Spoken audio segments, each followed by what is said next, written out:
I said at the time, and still do, how much I admired my fellow officers of the APPG on baby loss, who were leading the debate that day and who had, in the case of the Honourable Member for Colchester and the Honourable Member for Eddisbury, spoken about their loss in detail during a groundbreaking adjournment debate the year before, that I watched from the safety of my office because I was too scared to be in the chamber for how emotional I would get just listening in the chamber.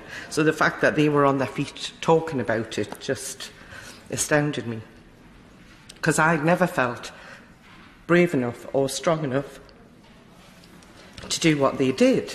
And I still find it very difficult, even now, all these years later, to even talk about it. Oh. Thank my friend, the Honourable Lady, for giving way. She's making a very brave and powerful speech. And I'd like to put on record my huge thanks and appreciation for all her work with the setting up of the all-party parliamentary group and its continued work. And I'd also like to say that bereaved parents, all of us, want to ensure that our child's life, however short, has meaning. The Honourable Lady is absolutely doing that. And if she doesn't mind me saying, I think Lucy would be very proud of her mummy today. Thank you. Thank you very much.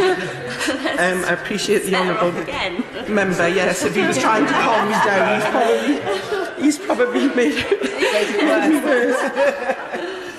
So, as you can all see, I feel very strongly about this issue. So, I felt, even though I'd end up in floods of tears, I had to come along and take part in this debate and express how strongly and why I want to support this legislative change.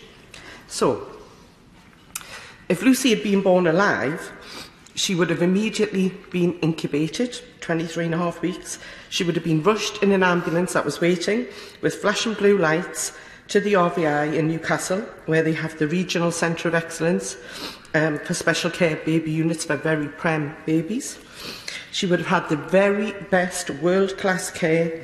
She would have had a birth certificate.